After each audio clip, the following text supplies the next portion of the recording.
राधे राधे दोस्तों, आप सभी लोग जानते हैं कि भादो मास के कृष्ण पक्ष की जो एकादशी है उसे हम लोग अजा एकादशी कहते हैं। और इस बार ये अजा एकादशी कब पड़ रही है ये हम लोग इस वीडियो में यहाँ पर जानने वाले हैं। और जो भी इस अजा एकादशी का व्रत रखेंगे भाई उनको उनके व्रत का पारण कब करना है और अजा एकादशी व्रत के किन नियमों का यहाँ पर आप लोगों को पालन करना है, दशमी तिथि के किस नियम का आपको यहाँ पर पालन करना है अगर आप लोग इस एकादशी व्रत का यहाँ पर संकल्प यहाँ पर लेने वाले हैं। तो आइए जानते हैं इस बार अजा एकादशी कब पड़ रही है। तो देखिए, भादो मास की कृष्ण पक्ष की जो एकादशी है इसकी तिथि शुरू हो रही है 18 अगस्त सोमवार के दिन शाम को 5:23 से, और इसके बाद में इस एकादशी तिथि की समाप्ति हो रही है 19 अगस्त मंगलवार की दोपहर को 3:32 पर। अब ये बात आप सभी लोग अच्छे से जानते हैं कि हमारे यहाँ अगर कोई भी तिथि को देखा जाता है तो वो उदया तिथि के अनुसार ही देखा जाता है। कोई भी तीज त्योहार अगर हमारे यहाँ पर मनाए जाते हैं तो वो उदया तिथि के अनुसार ही यहाँ पर मनाए जाते हैं। तो एकादशी में आप लोग यहाँ पर साफ साफ देख सकते हैं कि 18 अगस्त सोमवार के दिन शाम को 5:23 से एकादशी तिथि शुरू हो रही है। इसकी समाप्ति जो है वो अगले दिन 19 अगस्त को मंगलवार की दोपहर को 3:32 पर हो रही है। तो इसमें जो सूर्योदय हो रहा है वो 19 अगस्त के दिन हो रहा है। इस वजह से उदया तिथि के अनुसार जो अजा एकादशी इस बार रहने वाली है वो 19 अगस्त मंगलवार के दिन ही यहाँ पर रहने वाली है। और इस बार सिर्फ एक ही दिन का एकादशी व्रत रहेगा जो कि 19 अगस्त का रहेगा। 18 अगस्त का कोई भी यहाँ पर व्रत रखने का कुछ भी यहाँ पर नियम नहीं निकलता है। तो इस बार सभी वर्ण के लोग 19 अगस्त मंगलवार के दिन ही यहाँ पर अपना अजा एकादशी का यहाँ पर व्रत रखेंगे। ठीक है। अब दोस्तों, जितने भी लोग एकादशी का यहाँ पर व्रत रखते हैं वो सभी लोग अच्छे से जानते हैं कि भाई उनके व्रत का पारण जो है उन्हें बिल्कुल शुभ मुहूर्त में ही करना चाहिए, क्योंकि अगर वो अपने व्रत का पारण शुभ मुहूर्त में नहीं करते हैं तो भाई उन्हें उनके व्रत का यहाँ पर पूर्ण फल नहीं मिलता है। इसलिए हम आप लोगों को यहाँ पर बता देते हैं कि आप लोगों को यहाँ पर अपने भादो मास की कृष्ण पक्ष की जो अजा एकादशी है इसमें अपने व्रत का पारण जो है वो कब करना है, क्योंकि व्रत खोलने के शुभ मुहूर्त में ही आप लोगों को एकादशी व्रत का पारण करना चाहिए, तभी आपको आपके व्रत का पूर्ण फल मिलता है।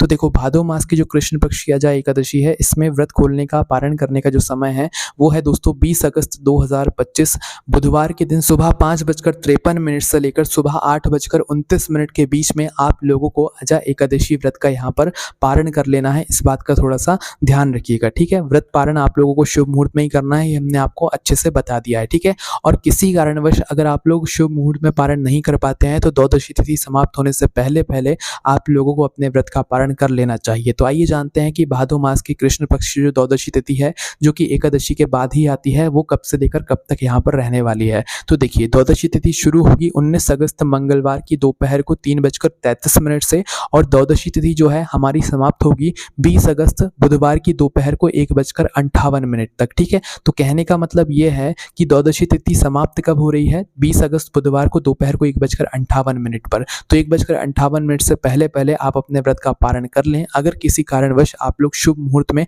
अपने व्रत का पारण ना कर पाए हों। ठीक है। तो ये बात हो गई व्रत के पारण करने को लेकर। अब हम जानते हैं कि दशमी तिथि के दिन आप लोगों को किस नियम का यहाँ पर पालन करना है, फिर एकादशी के दिन क्या नियम का पालन करना है और द्वादशी के दिन क्या करना है। तो देखिए, सबसे पहले चीज आप लोगों को दशमी के दिन चावल वगैरह नहीं खाना है। दशमी के दिन एक ही समय भोजन करना है, बिना लहसुन प्याज वाला शुद्ध और सात्विक भोजन आपको इस दिन करना है। तुलसी पत्र तोड़कर रख लेने हैं, क्योंकि एकादशी और द्वादशी तिथि इन 2 दिनों में तुलसी पत्र नहीं तोड़े जाते हैं। बाय द वे, अगर किसी कारण से आप लोग भूल भी जाते हैं तो तुलसी के पौधे के नीचे जो टूटी हुई पत्तियां गिरी हुई होती हैं आप उनका इस्तेमाल कर सकते हैं अगर आप एकादशी या द्वादशी के दिन तुलसी पत्र लेना चाहते हैं। ठीक है। पर छूना इन दोनों दिनों में नहीं चाहिए, इसलिए दशमी तिथि के दिन ही तोड़कर रख लीजिएगा। ठीक है। इसके बाद में एकादशी के दिन सुबह जल्दी उठकर स्नान वगैरह कर भगवानों को स्नान कराकर अपने व्रत का संकल्प लीजिएगा और पूरे दिन ओम नमो भगवते वासुदेवाय नमः मंत्र का आप लोग जाप करते रहिएगा। पूरे दिन भगवान विष्णु जी का, भगवान कृष्ण जी का नाम के धाम मतलब उनके नाम का ध्यान करते रहिएगा।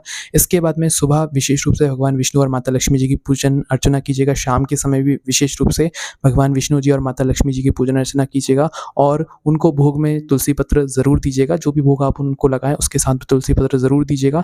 इस तरीके से आप लोग पूरा दिन व्रत रखिएगा और अगले दिन जाकर यानी कि 20 अगस्त के दिन जो हमने आपको व्रत पारण करने का शुभ समय बताया है उस शुभ समय में आप लोग अपने व्रत को खोलिएगा। भगवान के किसी प्रसाद के साथ ये जल को पीकर आप अपने सजा के एकादशी व्रत को यहाँ पर खोल सकते हैं। इसके अलावा अगर किसी कारणवश शुभ मुहूर्त में आप अपने व्रत को ना खोल खोल पाएँ तो द्वादशी तिथि समाप्त होने से पहले-पहले आप लोग जो है 20 अगस्त के दिन अपने व्रत को यहाँ पर खोल लीजिएगा, ठीक है? और इस तरीके से आप लोग अपना अजय एकादशी का व्रत रख सकते हैं। अजय एकादशी का व्रत भी आप लोगों को नॉर्मल एकादशी की तरह ही रखना है। इसमें आप जल पी सकते हैं, फलाहार कर सकते हैं, दूध पी सकते हैं, फल खा सकते हैं और आप अपने शरीर की क्षमता अनुसार जो है इस व्रत को रख सकते हैं। बस एकादशी व्रत में जो है अन्न नहीं खाया जाता है, इस बात का ध्यान रखिएगा। बाकी फलाहार करके आप लोग अजय एकादशी के व्रत को यहाँ पर रख सकते हैं। इसके अलावा अगर आपके मन में कोई प्रश्न है इस अजय एकादशी से जुड़ा हो तो उसे हमसे कमेंट करके पूछ सकते हैं। आपको कमेंट में राधे-राधे ज़रूर लिखना है। आप सभी लोगों को वापस से राधे-राधे।